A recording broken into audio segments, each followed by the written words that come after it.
Chris, come right up. You are number 1 on the list. We'll get you in, get you out. I don't know if everybody brought, last time I mentioned, to go back in your archives and find your notes. Thanks, sir. Yeah, I have them home. Gone? You're pretty good with the left too, you know.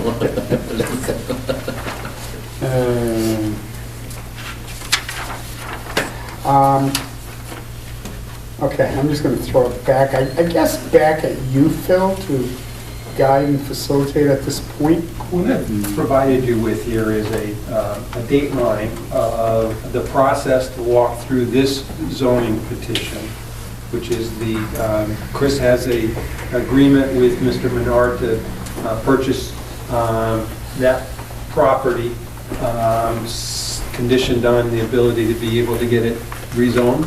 Correct, and it'd be partnership 50/50 with Derek. So he's acting as the agent for this petition. The only parcel that we're looking at is that one long, narrow parcel that butts up against Phil Green's property on Ruger Woods and goes all the way back to the Saranac River. Previously, you had entertained at least a meeting, a work session with Chris's petition.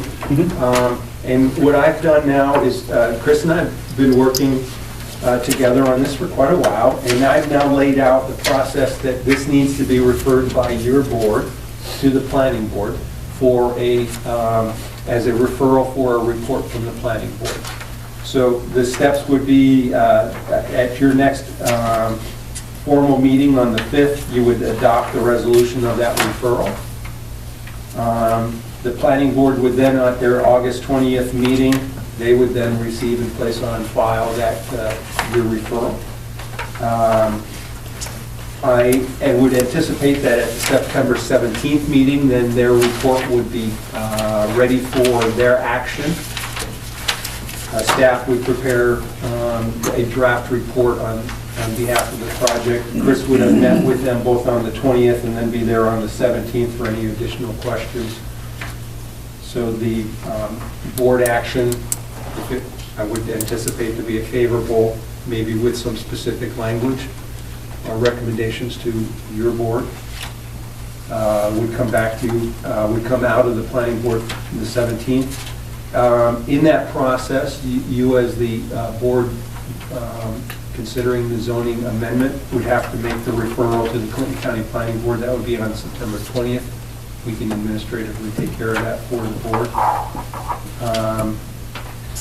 Then at the September 23rd work session, I could meet with you, Chris and I can meet with you with whatever comments that the planning board has for you from their report that can be discussed. You can then, the scheduling of the public hearing would likely be then for October 7th, along with the seeker determination at that meeting. And on October 2nd would be the Clinton County Planning Board hearing or the action of the zoning amendment referral. October 7th, you could then conduct the public hearing and have the seeker determination, and then if everything went really well, then would anticipate on the 21st that you would be able to then take action on the zoning amendment. You did a nice job mapping that out, Phil. Also mapping, the process, but for us, the dates that are important to try and benchmark the progress. I just wanted... It's good. Can you send this to me electronic? Yeah, and I wanted to just highlight, I've got down here potential issues. Certainly the seeker, weaving in the seeker, and I apologize for last week. I was on vacation, and you had the public hearing for the telecommunications project, and it slipped off of my radar for the seeker on that. We want to make sure that we do concurrent seeker here. I've got to check. I'm aware that this property is in the environmental justice area. You might recall that that was the mechanism when the city was pursuing their permit with the DEC for the alkaline treatment permit. And we actually learned of that project through the environmental justice notification process. as I've looked at this, it looks to me that if you have a action that needs approval by the DEC, it triggers those requirements of a public notice and a meeting with the community. I don't think that in this particular case, the DEC is an involved agency with your zoning action. I have to do a little research and make a phone call to the DEC to make sure that we're not missing something. So seeker is obviously something that needs to be addressed and needs to be addressed correctly. There will be actually 3 zoning districts that are being petitioned for action here. One is the manufactured housing single family. It's very similar to the Cliff Haven R1 district, except that this is going to be an MH version of that. A neighborhood commercial component that would allow, and I see this really being in conjunction with the PDD overlay, which we've incorporated in the last zoning amendment. We have not used overlays in the past, but we've now, it's an overlay is an other opportunity that exists within that zoning district, which would allow for the merit of some other use besides the single family. So I've got to look at this a little more carefully from the neighborhood commercial component and the mechanism of using a PDD to accomplish that with. And I think I just need to kind of barrel in. And Phil, I think when in our discussion, there may be an opportunity, you know, if this was successful in, you know, getting zoned to a manufactured housing, and then we went, you know, there was 8 years that went by, and maybe there was a different use that was desired later with the PDD overlay, you would have an opportunity to come back and appeal to the based on a site-specific plan. Right, site-specific plan. The planning board would then have the opportunity to consider, you know, a different use because you got that PDD overlay in there and see how that, you know, is consistent. I mean, who's to know what 8-10 years is going to bring, you know? So that was kind of the thought process. See on the zoning map how you have this striped area? Mm-hmm. That's the PDD overlay in the R2 district out this way, which then opens up.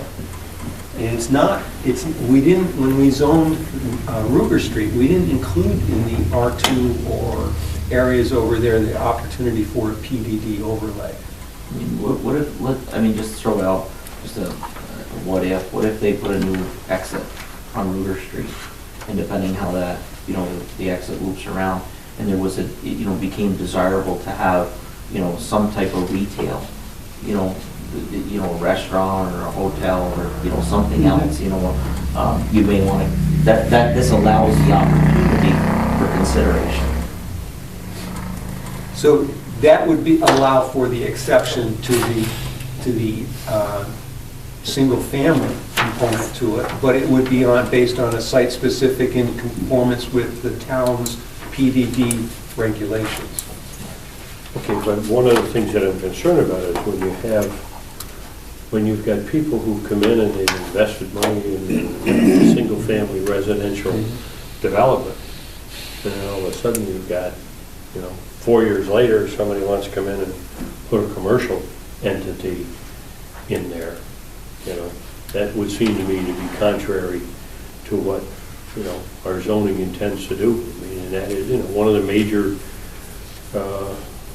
building blocks of zoning is to you know, protect people's investment in particular in their housing locations. Marty, it's a very good consideration, and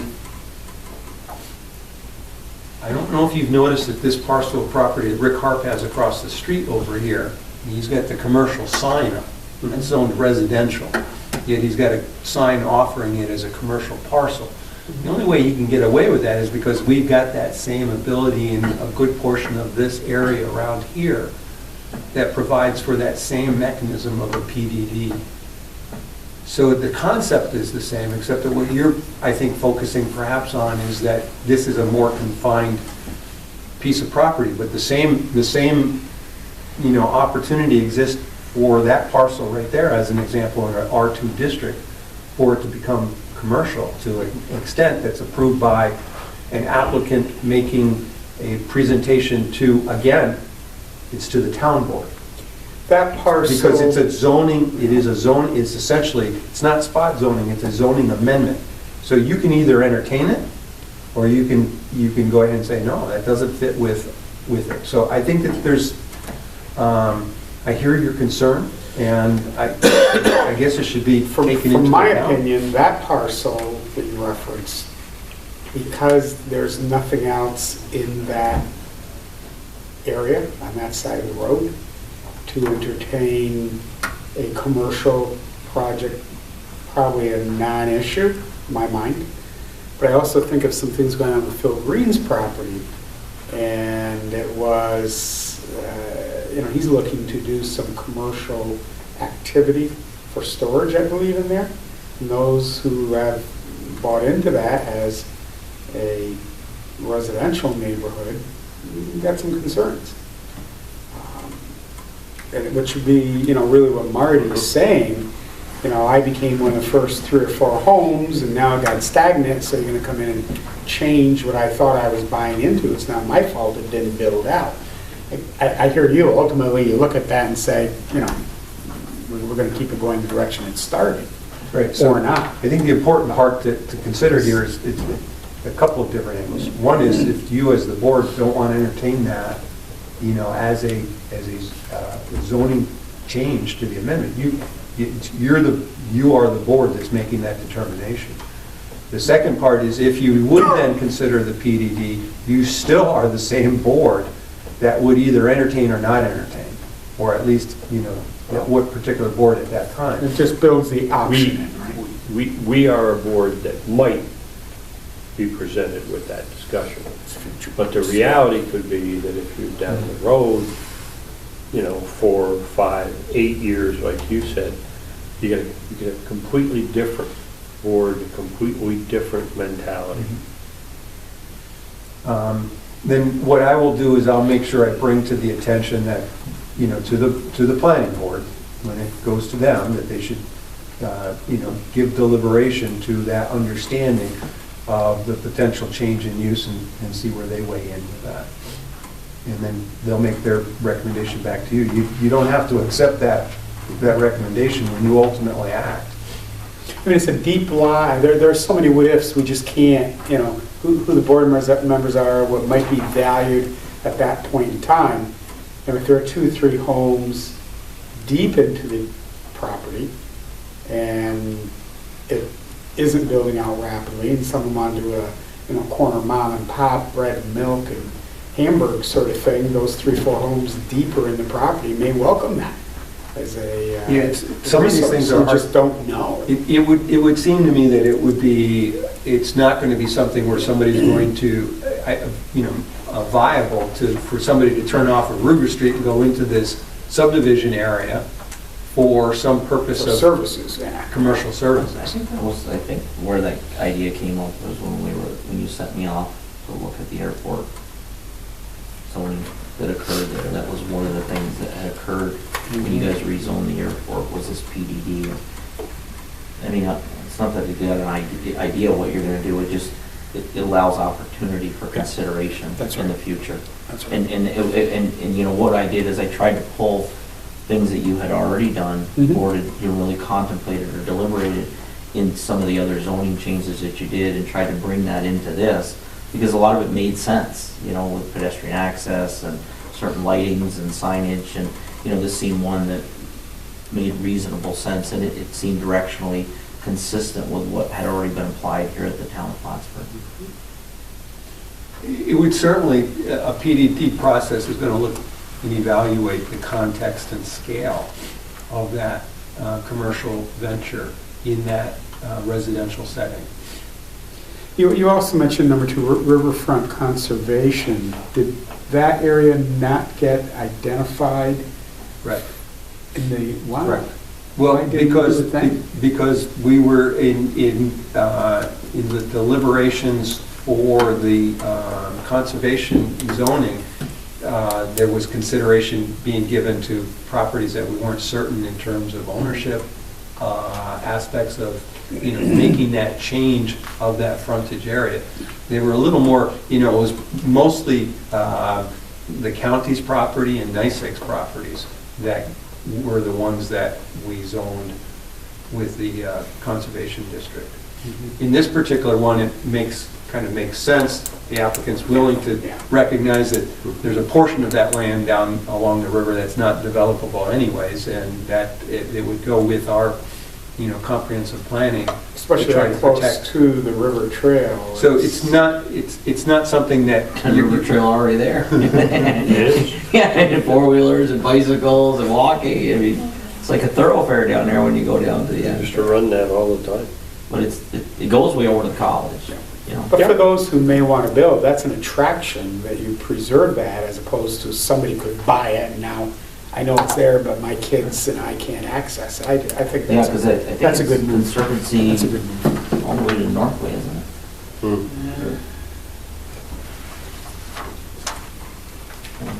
Yeah, that's Conservancy. Yeah, goes all the way. That's Yeah, already 10. right, and you've already got it all the way here, so this would continue, then there's just a small piece that you wouldn't have access out to the road. Yeah. And in line with that, at least, it doesn't necessarily jump out from, I guess that there can be some standards that are identified in the zoning of that area. So by that, what I mean, is an accessibility, pedestrian accessibility as part of the development associated with this zone would be to encourage that pedestrian connection as part of the subdivision, as it extends in its development pathway toward that conservation district, is to include pedestrian accessibility down to that. Yeah. The fourth item on here is that the petition is asking for 7,000 square foot lots. These are smaller than a 9,000 square foot lot. And so I've suggested to Chris that he provide a kind of a template of typical lot, and let the planning board deliberate themselves about whether they're in support of a 7 versus a 9,000. I know that there are some concerns. They're legitimate on both sides of the table. One of the concepts about smaller lots is that people with less means have a tendency to, if they have a larger piece of land, to perhaps kind of, clutter it up a bit. Recycle? But it's going to be certainly, I know, discussed by the planning board, and I think that Chris is aware of this, and he's, that's what he's asking. Is there a connection between item 4 and item 5 on these restrictive covenants? Well, the problem that I have, as a staff person with covenants, is that they're not part of the zoning process. And so you, the board, can adopt the zoning change with somebody indicating to you their willingness to then utilize covenants. But unless those covenants are recorded right now today, they don't exist. You're totally relying on... I understand what you're saying, and that's easily remedied. You say, tell them, You gotta transfer the property and demonstrate that the covenants are recorded prior to our approval. Everything's in play when you come back with a recorded document with these appropriate covenants. I mean, I think there's an easy checks and balance there. Yeah, I'm not certain on the administration of a zoning approval that's conditioned on that. I'll have to work with CJ on that. I understand what you're saying. My concern on this has been, one of the things that I was concerned about, and then in number 2, you talk about single-family residences.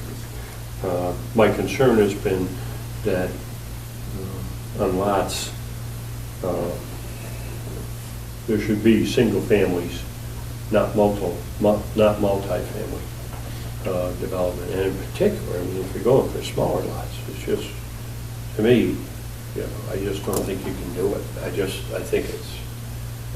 Our experience has not been very favorable to less than 9,000, only from a practicality standpoint. Many communities have, in more urban environments. The lot size can vary from 3,000 to 6,000 square feet, and people, develop those lots and live comfortably in those lots. It's like homeowners associations around here. We just don't have a history of land use of people being able to get the garage and the accessory building or a pool or whatever in that lot. But, that's the part where Chris has his homework set out for him. He was asking for the 7,000, and the planning board's going to evaluate that, and they'll make a recommendation back to you. And again, if you're not inclined to agree, depending on how the planning board comes out, it'll still be your prerogative to make your own decision. My assumption, Chris, is going from 9 to 7 just enables more lots to be carved out of the property. Yeah, I mean, That's the rationale. That's one. There is a fair amount. I think when we actually evaluate DEC wetlands, I think we're going to find out that there's a fair amount, okay? And there's a significant cost of road infrastructure, and so that's one. But I think, where Phil was going is, when you get to a smaller lot, there's a tendency that there's less to maintain. And 7,000, as you start to look throughout, even in New York State and in other states, 7,000 is not uncommon in terms of square footage for manufactured homes or even single-family homes. I mean, you go in other communities down south, and I mean, they have 7,000 square foot houses, and the neighbors, it's that far away. Right. So it is. But that's what we don't want to have. Yeah, I mean, I think that's a little excessive. I mean, I'm not sure that that's a desired neighborhood. So, I think that the onus of responsibility is to, the other thing that you get with the 7,000, you have to get a little creative in terms of your design. So you don't drive down a row and you got, they all look cookie cutter. So you change your lot dimensions a little bit. So one might be a little wider, one might be a little bit deeper, and you change the configurations of the way that you lay things out. And I think that I have the onus of responsibility for me is to demonstrate some of that, what that design can look like. So the board here, as well as the planning board, can deliberate and say what makes sense. Does this make sense for us to consider this, or does it not? And I think I have a responsibility to provide and demonstrate that. Where in Phil's draft dateline would a proposed design of these lots surface? Real quick. Probably, I would say it's reasonable. August 20th. Yeah. I think you'd have to have that to submit for the planning board to deliberate, for between the 20th I and think that'll make a 17th big of September. difference for them to see how that's Yeah, I going mean, to be laid out. exactly, so that they've got something to comprehend. Otherwise, it's, I mean, as you work around wetlands and areas that, it just isn't going to work for your development, that will create some green space potentially, in my mind, between these 7,000-foot lots. Yeah. So even though I only own the 7,000, there's space in between the next 7,000. There's buffer. So for all practical purposes, right. Yeah. The homes aren't going to be on top of each other that much. So I think that'd be important. How does that work out with like being able to put like a sizable storage shed on a 7,000 square foot That's lot? what- With that? I'm going to demonstrate that. Because that, for me, that's really, I mean, when we did the development over there, that was a huge part of that, is to have a place for everybody to What put size are those lots, Phil? their lawnmowers. and You're their- talking about the JCO? Yeah. Yeah. Well, interestingly, those are not lots. That's one parcel of land. It was done with R2. The duplexes were set up on R2 lots if in the future that they were to be subdivided. But that's all one parcel owned by JCO, and it was done as a site plan, not as by subdivision. Yeah, gotcha. It was done that that program is set up, I think it's in 15 years, which is amazing. The years are already ticking by. At year 15, if you have so many years vested in living in that, in those units, you can actually purchase a share of the total, and you will then end up with ownership. Remember that, you're right. We'll see that date come around. Take me to Heritage Heights then. We've got new. Those are 9,000 square foot Those lots. are 9. The ones in. Those are good sized Phil- homes. They are.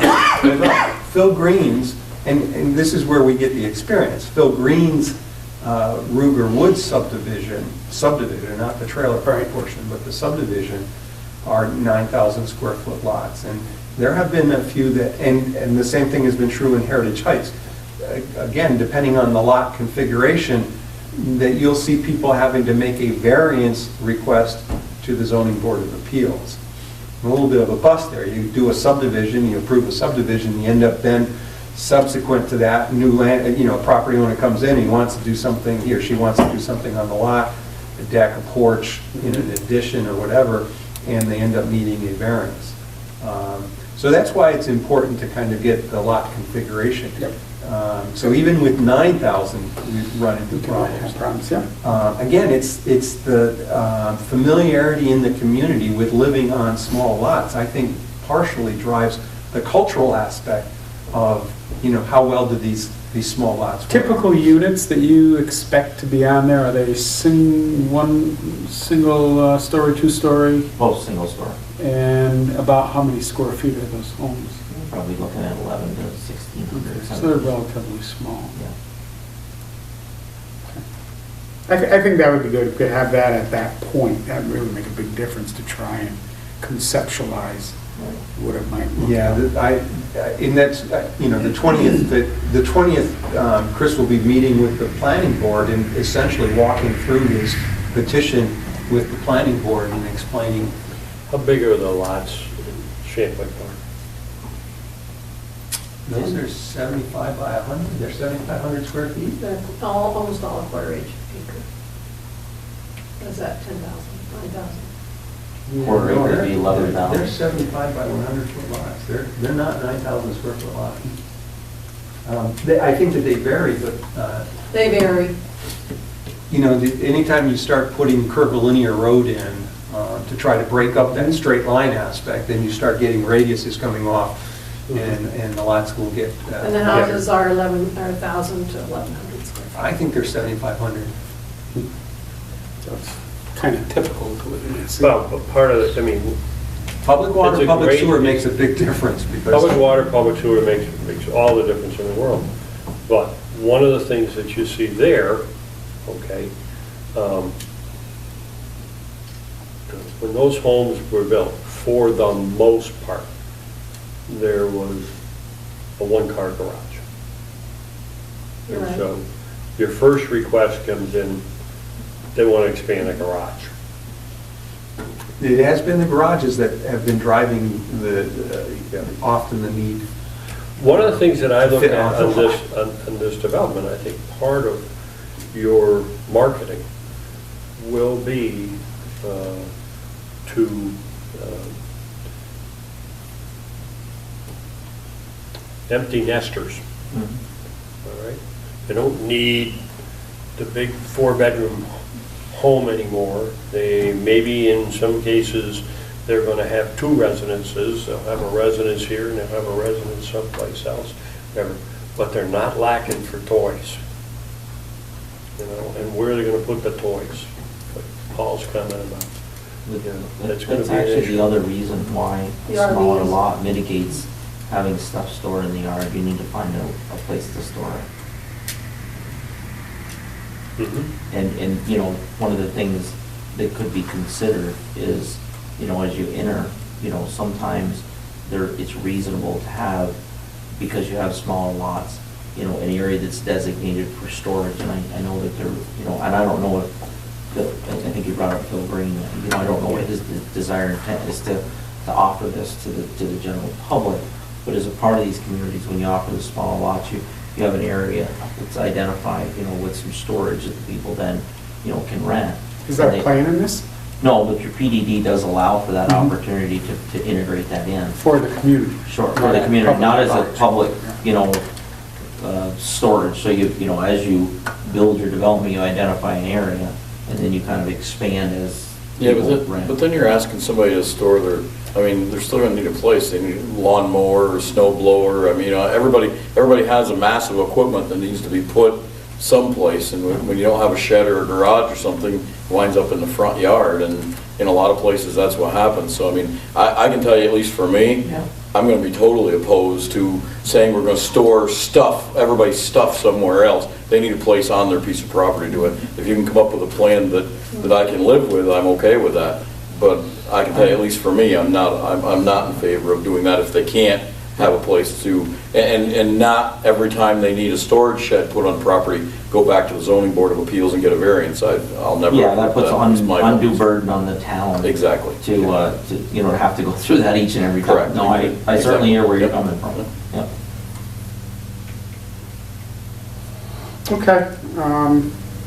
Phil, anything else that you need to point out to us? The last item, and we touched on it a bit, there clearly are regulated wetlands on the property, and we'll take that into consideration in the seeker determination.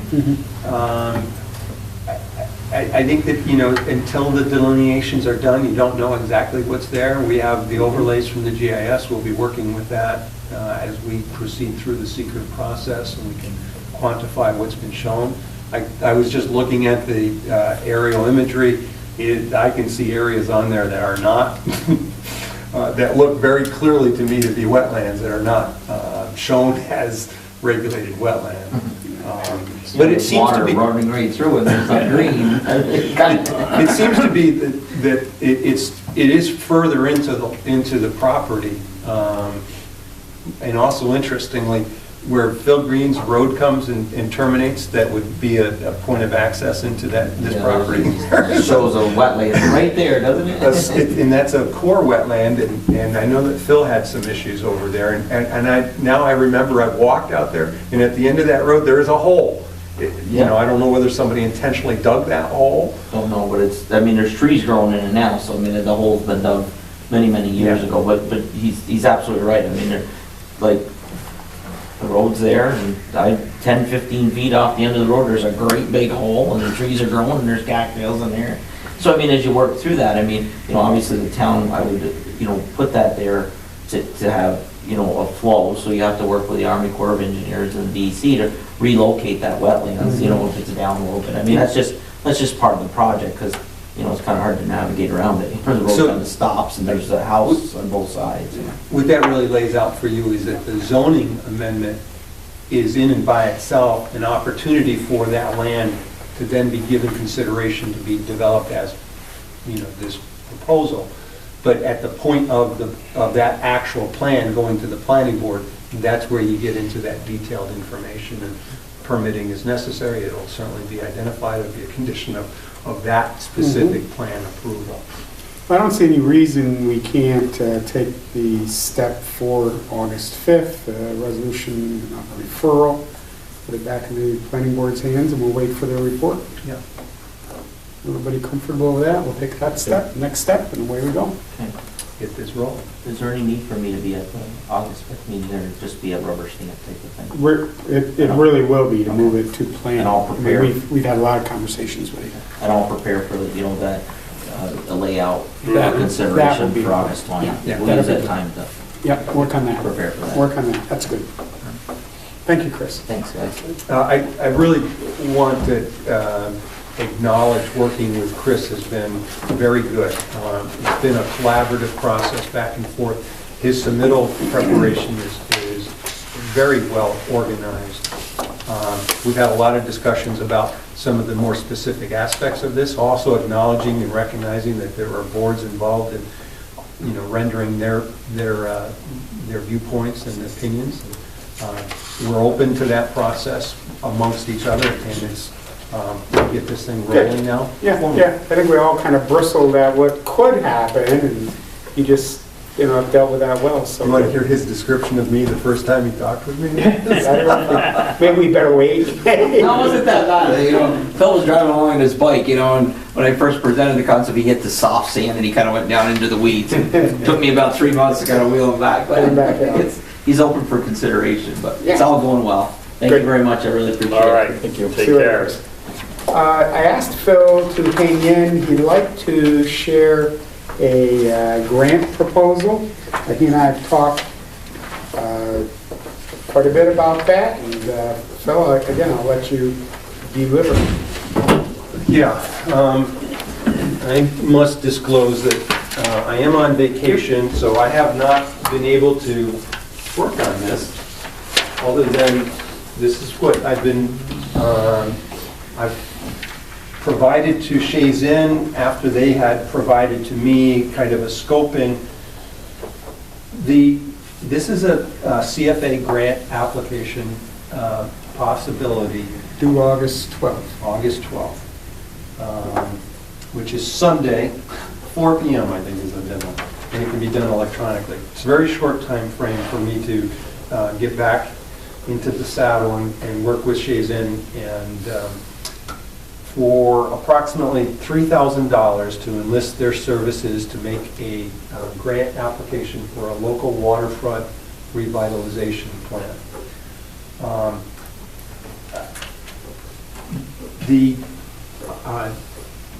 Our comprehensive planning process is a large overview of the town, and then what we have been doing subsequent to the comprehensive plan is breaking down smaller portions of planning.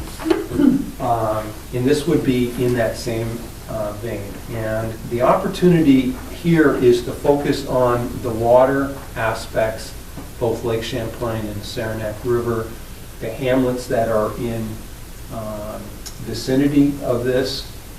Could be Cliff Haven, it could be Cumberland Head, it could be Cadyville, it could be Morrisonville.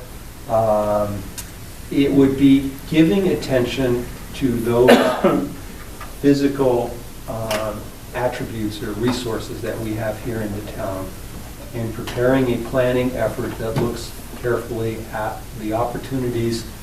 And in this particular opportunity, we would want to be working in a way that would support the Saranac River Trail process, planning process that's coming up. And the very important thing to recognize here is that we're not going to duplicate the Saranac River Trail, but we're going to be putting the town's attention to how we can integrate in with that plan that will be subsequently coming down the road here. And that as we get into that Saranac River Trail process, that we will be a bit ahead of the curve with a plan that says these are the kind of aspects that will integrate well with this trunk trail, I guess is an easy way of describing that. I think, kind of cutting to the chase a little bit, as I said, Phil and I have talked a bit.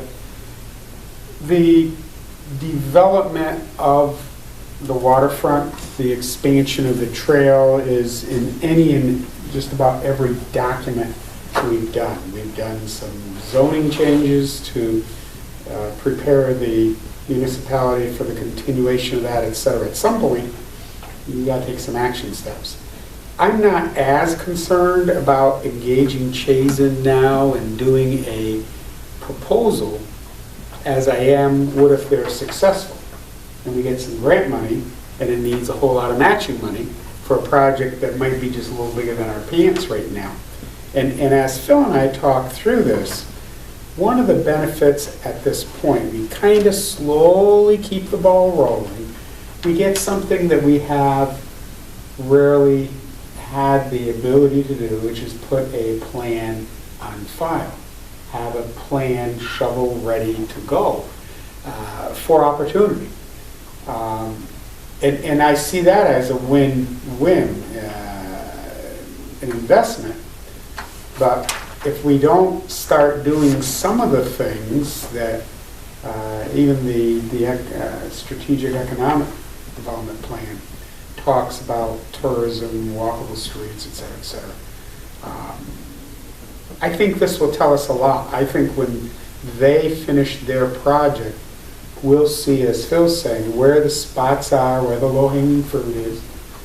We might even come up with a project we could institute, but the timeliness right now is the bear. If we're going to go for August 12th, they got to be moving fast. Yeah, so let me make sure that I understand and that we all understand. This is an application for a grant to do the plan. It's a 50-50 grant.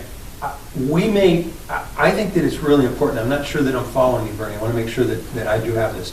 I want to get to the point where we've got at least the preparation of that grant application. If we don't pull the trigger right now, we'll then be able to utilize this application again we'll just have to go ahead and staff would be able to do that. So for the minimal amount of $3,000 to put this thing together, we still got to pull supporting letters together.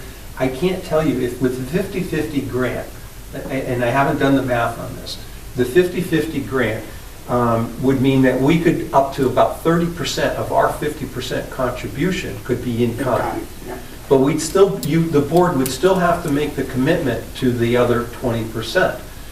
I don't know what this, I haven't sat down with with the Shays and to nail down this dollar amount. Obviously, when I do that, I'm going to be quickly talking with Bernie and Marty about that dollar amount, what we might be able to anticipate that we could do this.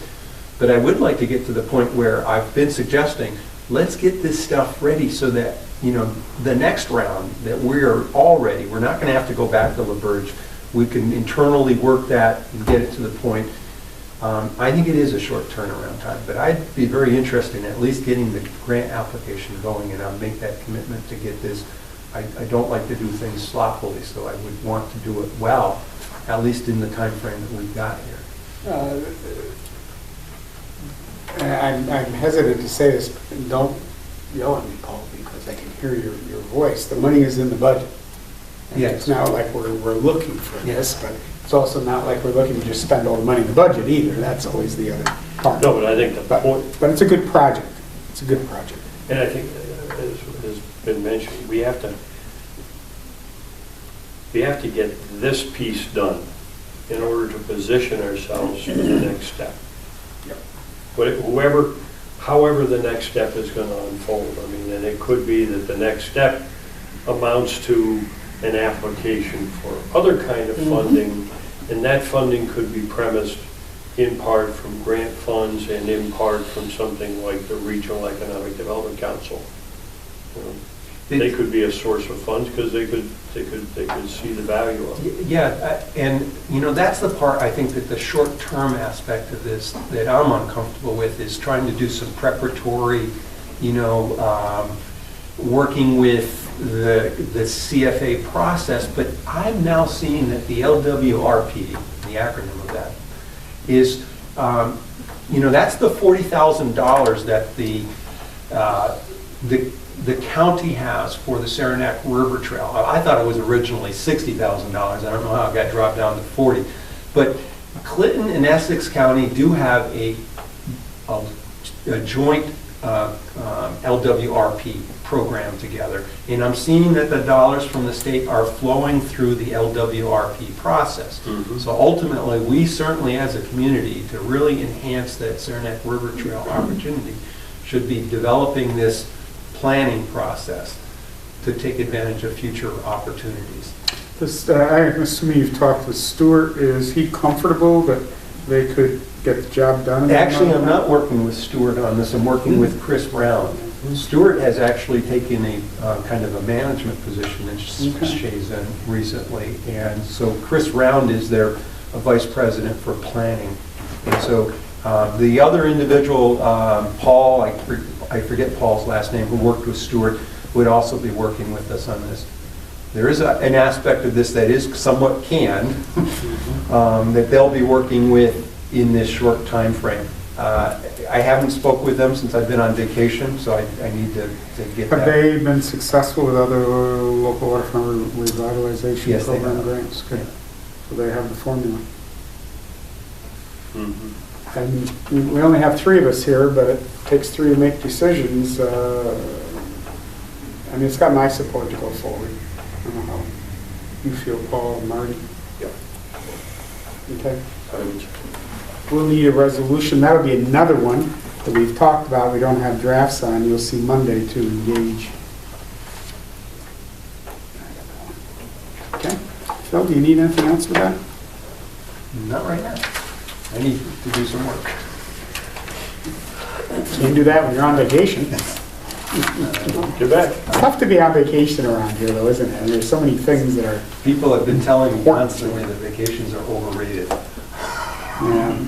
they're also important. I don't know, Phil, you're the only one I know around here who managed to get some good weather for a vacation. Oh geez, the last week of the year. I don't have air conditioning, and we didn't go away. That was hot. Okay, Thank you very much. thank you. Thanks for coming in, Phil. Maybe you'll see me Wednesday. Maybe. Number 3, the story was in the paper. I've sent to Dave to have the plan posted. I hadn't heard from him as of the time I left the office, so hopefully that'll be there, and we've chatted about that already. I actually don't have an addition for 4. We've got minutes, etc., but we do have one resolution that was tabled last time that needs to come back this evening. It's the Twin State Maintenance Renewal Agreement. I think you got the information about what had happened. Unfortunately, Debbie had it. She simply didn't get it to me. As far as why there was a change, and it all makes sense. Before we can chat, I guess I should bring it back to the table. Resolution 216, Twin State Maintenance Renewal Agreement. Whereas the town of Plattsburgh maintains an annual maintenance renewal agreement with Twin State to provide telephone hardware, software, and system support. And whereas Twin State has submitted a renewal agreement to the town for service from July 16, 2013 to July 7, 2014. Whereas the town board has provided within the general fund of the town of Plattsburgh 2013 budget for the renewal of its one-year contract with Twin State in the total amount of $7,089.84. And whereas the town attorney has approved as a form of a one-year contract submitted by the Twin State. Now therefore be resolved that the one-year renewal contract submitted by Twin State is approved, and the supervisor is hereby authorized to execute the same for the town of Plattsburgh, and a copy of this resolution shall be given to the finance manager. Okay, do I have a motion? So, Mr. Manick, second. Second. Paul? Discussion. Yeah. Bernie, I'm still not comfortable with $7,000 for this now. We own all the hardware. We're not renting hardware. Software is the bigger concern. I'm looking for my notes on that, Darren. I thought I put them in here. Give me just a second. Fumble just a little more to see if they got out of sequence. They didn't. I'm going to go from memory a little tiny bit because I don't have my email in here from Debbie, and I really wish I did. I thought I had forwarded that. A lot of it is the rate last year was less because of the equipment that we had was under warranty, so the maintenance agreement was much less because of that. And with the new, here it is. And with the new equipment, there are new software involved that will have required updates, so that's built in. Debbie's explanation was concerning the difference prior to last year. Your old system had an annual cost up. We know what that was. This older system had no software updates available, could not be software enhanced, and therefore had no software subscription fees associated. The new system uses some of the older hardware, but also has a software-based IP system, and the enhancements each year are available via software updates for many features. Consequently, this increases some of the annual costs, but decreases capital costs needed for the updates in the future. Last year, your new system upgrade components were still under warranty, which reduced your annual cost from $4,200 roughly to roughly $2,100. The full rate is now due since the warranty has expired on those components. The new rate for that equipment coming off warranty, which includes software subscriptions for updates, along with the equipment that's being reused in the old system, is $7,089.84. And she did a little bit of a breakdown to include that. I think that's what it is. For me, that sounds like a really big sales pitch that you're selling a product that you already sold us. You sold us a phone system. You got us hooked in, and now you're going to tell us it's a whole lot of money every year to maybe change somebody's voicemail message or to do some of those software things. I mean, I can't believe that that the software that comes with that is so high-tech that somebody with computer knowledge like Dave Kimmel or somebody else can't do an awful lot of the software stuff that they're telling us now, that phones 1 year old all of a sudden need $7,000 worth of maintenance every year. I'm not buying into Well, that. that's part of the 7. I'm not going to try and explain it beyond reading basically what she said to you, but it makes sense. Software upgrades are extremely expensive. It's more than just the install, the proprietary rights to that. If you want, I'll invite her in to meet with us. But Debbie's, I think it is what it is. I just think there's a lot of other companies out there. I mean, Cornerstone was here and was looking to cut our phone service bill substantially in the building if we gave them a little piece of the pie. And I'm not saying we go there either, but I'm just saying if they... I don't think we want to change from Twin State. I'm just saying, if we don't shop around and we don't give them any indication that we're even going to look around or do anything else. But what are you going to look for? Somebody else to do the maintenance on their equipment and their software? We just got this equipment. We're not changing that. I understand that. It's our equipment. Yeah, the equipment belongs to us. Anybody that's in the repair business can repair their equipment. I mean, they think they've locked you into their brand, and so now they're the only person that can maintain it. And I'm saying I don't think that's necessarily true, and we need to call them on it and say, we think $7,000 is too much, and if you don't sharpen your pencil, well, a little bit, we're gonna go and see if somebody else can do it for us. The stuff belongs to us. We bought it. We own it. Okay? Marty? Doesn't much matter. If you're not going to approve it, it isn't going to go anywhere, so. No, but question that I've got is... What was the thing last year? At the beginning of Is that a that, motion? at the beginning of her comment, okay, she talks about, because warranty was still there, a price reduced from 4,000 to 2,000 something, okay? But now we're at 7,000.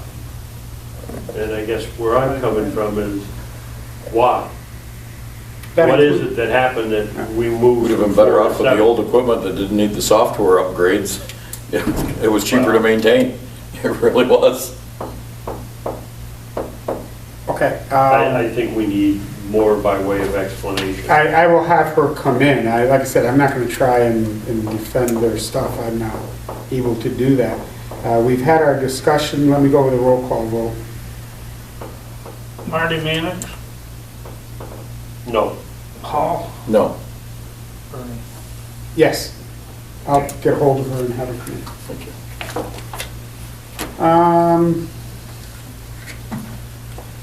Request for software purchase and installation, resolution 222. We need to bring to the table this evening. Ricky, have you got that one?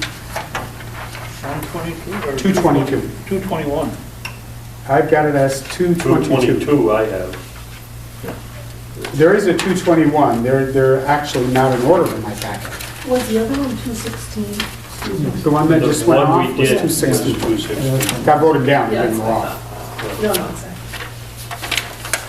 exactly. I see what you're saying, Ricky, based Oh, on, okay. I got stapled together in the wrong thing. Okay. well, I may be suffering the same. You want to do 221 first and then 222? I sure would if I can find my 221. I don't have a 221. I don't think. I'm looking for it. I don't appear to have one either. It's a Paul, request do you have one? for advertise for sealed bids for base lining. Let me just look in the red folder. I might have missed that. Or sealed bids on the lining? Yep. Yeah, that's the last thing in the folder. Yeah. I remember seeing that.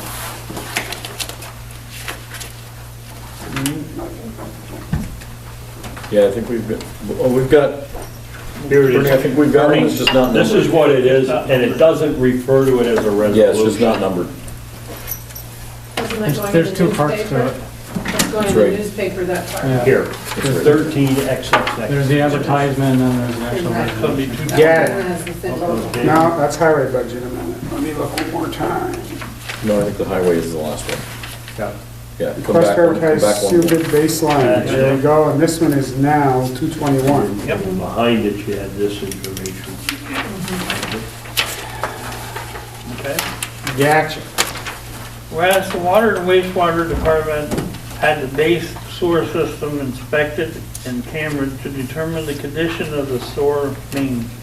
And whereas the Water and Wastewater Department staff have identified and prioritized sections in need of repair and a priority for lining of the ongoing infiltration into the system. And whereas plans and specifications have been prepared by LaBerge Engineering and Consulting Group entitled Base Sewer Slip Lining, Contract 2013. And whereas Scott Stoddard, Water and Wastewater Director, has requested to solicit bids for material and labor to complete lining. Now therefore be resolved that the town clerk is hereby authorized and directed to advertise for sealed bids for the project entitled Base Sewer Lining Phase 1, for which bid specifications and non-conclusive documents will be available from the town clerk. And said advertisement shall be placed in the Press Republican with bids to be opened on August the 15th, 2013 at 3 p.m. at the Town of Plattsburgh Town Hall, 151 Baker Road, Plattsburgh, New York, 12901. And it be further resolved that the town board reserves the right to reject any and all bids offered. And it is further resolved that a copy of this resolution be given to the town clerk, the director of water and wastewater, and the finance manager. Motion. So moved. Mr. Lemoyne, second. Mr. Minch. Yes, second. Excuse me. Any discussion? Earth to Marty, come in. Roll call. Martin Mannix, Yes. Paul Lemoyne, Yes. Bernie Bassett. Yes, resolution carries. Next, we go to 222, request for software purchase and installation. Whereas the town's technology committee and the town's information technology consultant have identified the necessity to upgrade the town's Windows operating system and Microsoft Office software because of the existing operating system and Office software will no longer be supported by Windows. And whereas it is necessary to upgrade the town's current operating system to Windows 7 in order to install Microsoft Office 2013. And whereas the town's IT consultant estimates the overall cost to be approximately $14,500, and the town has budgeted this for the upgrade. Now therefore be resolved that the town board hereby authorize the purchase and installation of Windows 7 and Microsoft Office 2013, and the supervisors authorized to sign any and all related documents required for the purchase of said software. And it be further resolved that a certified copy of this resolution be given to the finance manager, budget officers, and town's information technology consultant. A motion. So, Mr. Mannix, second. Second. Mr. Lemoyne, any discussion? Bernie, I thought we've been trying to install Windows 7 for like a while now. Haven't we been, I mean, the last I heard, it's been 6 or 8 months that he's been attempting and trying and working that it doesn't fail. I mean, all of a sudden now, he's gonna be able to do it, but I don't know, has he met with our technology group? Yeah, they've been communicating quite well lately. Yep. He did do some machines, and to do the rest this we need. and we went from a piecemeal approach to a comprehensive approach as a result of the communications going back and forth. And I think it's fair to say that the IT consultant understood that if something didn't change and progress wasn't happening on these issues, that there were liable to be some more significant changes that would occur. Anyways, that's what precipitated this resolution. We had the need to authorize the purchase of the software. Now, is this price the cost of the software and the installation of it, or the cost of the software? This is software. This is just the software. It says installation. He will install it, but the cost to install, the 14.5 is just for the software, I believe, right? Well, so if the board authorizes the purchase, yeah, that's what I'm wondering. Yeah. What we're, you know, if the 14.5 is including him to install it or not. It's not. It's not. That comes out of his regular. That comes out of the regular Regular. fee that he. I mean, if he can, he's got to have the software to install. I understand that. I'm just trying to see how much money this is going to be. That's why we've been piecemealing and, you know, a lot of the response from our IT consultant is, What's that? I could do more if I had, you know, you want to do, you want to buy it, we'll get more of it done. Yeah, okay. I guess I'm certainly in favor of buying the software, and I don't have a problem with that, but as you Will be know, installed in the next 5 years. that's the biggest part of the problem, Bernie. Yep. And the second part of the problem is how much we spend to install it, because he seems to come and go like a ghost around here. And I think Pat knows that we absolutely have to require a much more detailed accounting of when he's here and what he's doing to be able to pay his fee.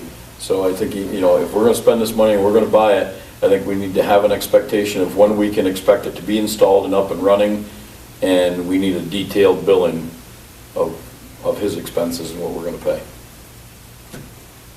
Okay. We have to upgrade the software, whether we want to or not, because it's not going to be supported by, I think it's April of next year. Right. And in order to convert to anything newer than, and that would convert to 2013, we have to have at least 2007. Right. So that's why we're kind of getting behind the gun on this. I just know we bought computers that sat in boxes for a long time, and he just, you know, I just think he needs to understand, if we're spending the money and buying the software, that we need it up, put in, and installed in a timely manner, and it's not take the normal, what seems to be 6 months to. I think the IT committee has been quite successful in getting across to him that there's a different standard of compliance here that's going to have to be adhered to. And again, the second piece is a detailed itemized bill, because we haven't ever seen one of those yet, so. Not one that that tracks dates and times, same way you would with the ambulance service. And, Sure. you know, I mean, we're paying on an estimate, but rather than an actual bill, so. Yeah. Yeah, but I think now he knows, by having that group of people that we go to, these guys go to him and have a meeting with him and tell him, you know, this is what's got to be done. One of the new things that has not been officially kicked off by the tech committee in-house is a trouble ticket. That is in place now. And I don't know if you've looked at it, the backside of that or not yet, Pat. I It haven't. hasn't come out yet for us. You got it, but- It's very comprehensive relative to anything and everything that's being done. Anybody who has a computer, has any problem, concern, question, they will go into this trouble ticket. It will be logged in, it goes directly to him. It monitors the response, the timeliness of it, where it came from, what the resolution was, what the cost of the resolution was, when it took place, and there's an ongoing log. So we could see how many times I've put a request in and what were my requests, that may be a value or a department, Right. and what the turnaround time is. And once it's done, it doesn't go away, it becomes part of the archive. That's going to be also shared the backside with the committee. Someone from the in-house committee will have the ability to go in there anytime and monitor what's going on and how it's being handled. I mean, That's a big change. Don't get me wrong, I understand he has a full-time job, and, Yep. and, you know, he pretty much moonlights and helps us out and does whatever, and we can't expect him to be here at 11 o'clock on a Thursday afternoon. I completely understand that part, but really, I mean, and we've even asked before, the actual billing is nothing more than an estimate. And I mean, the customers I work for would never pay on the billing that he's sent in. And to track that, I mean, for somebody like Patrick, we have to know how much money we're spending on your computer, for example. If we're spending so much money to repair it, we need to buy a new one. That's the other side of it. We've never been able to track that, so. We can now. Okay. And that was the other side of that, as I explained that to TJ, and the committee knows. You get 7 people with the same problem, we got an internal problem. And we need to fix it, because we're just throwing snowballs at it. So that's as recent as last week, and I'm really letting the tech committee be the rollout for that and be the monitor, because we need the in-house group, as Ricky said, to go to, because people haven't had anybody go. Right. And I think TJ knows that's a group that's empowered to get things done. Well, you got strength in numbers anyways, at least we can go to these guys have a grip on it, and we Yep. can go to TJ and get it done. Where before, we were getting nowhere. And again, with the committee knowing you've purchased the software to do the work, now people are going to expect to have the upgrades. And they will, they have to be, or the machines shut down. I mean, Well, when we know they're done, uh, the machine shuts down. Some of the programs that we're getting now from other companies or other sources won't run without it. Yeah. Yeah, you open up a Word document and it's just all It doesn't do it. There's nothing there. DOS. Yeah, because you can't understand. It can't do it. So I mean, but we're stymied, and There's one on the. This particular project, I think in particular, is going to be, kind of a bellwether of how we're going forward. And, when this material comes in, all right, he's gonna be under the gun to get it done. to get it done. Marty, you're on that committee. Isn't this something that he indicated you could do remote as well, do the installs that way?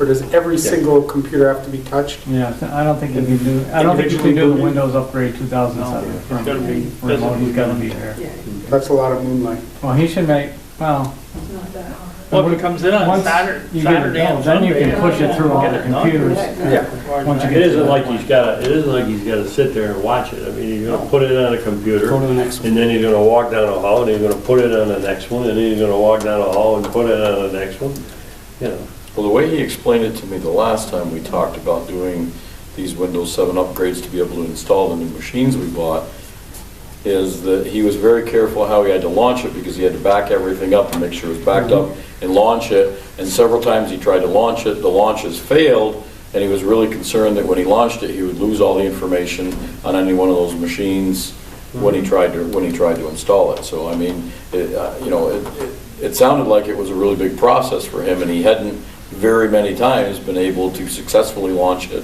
at that point and get it to work. So there was still some bugs to be worked out, and hopefully he's got to that point, I guess. I think we're. We also have we compiled a computer list of all the computers the town owns, and we're looking at replacing the old computer And what's into on- some kind of a cycle where we're replacing, maybe every 5 years or 6 years, our obsolete computers and bring in new ones. So hopefully we won't be spending a ton of money on one computer, just like any other equipment in the town, so. Okay, any other discussion? Roll call. Marty Manick, Yes. Paul Moy, Yes. Bernie Bassett. Yes, resolution carries.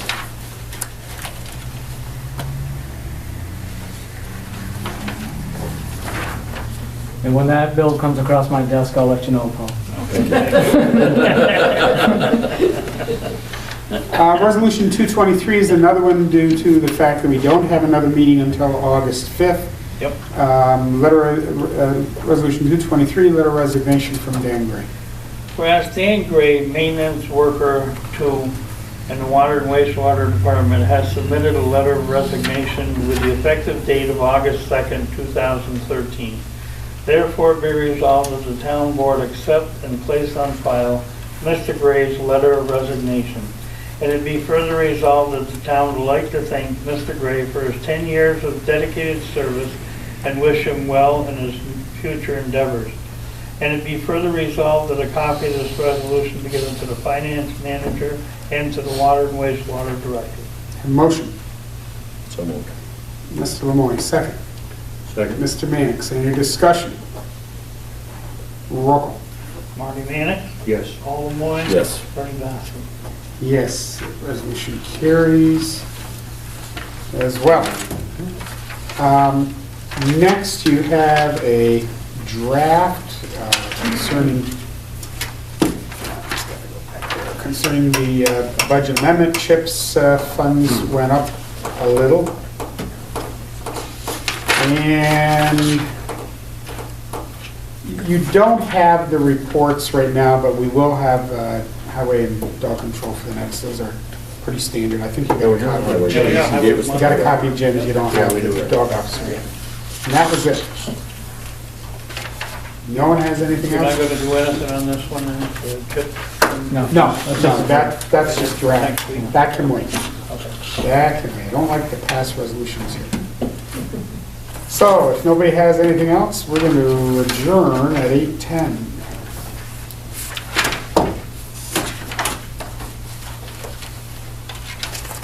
Just as simple as that. All right. So is the public going to be able to speak again? I'm sorry, I forgot. Would the public like to speak tonight?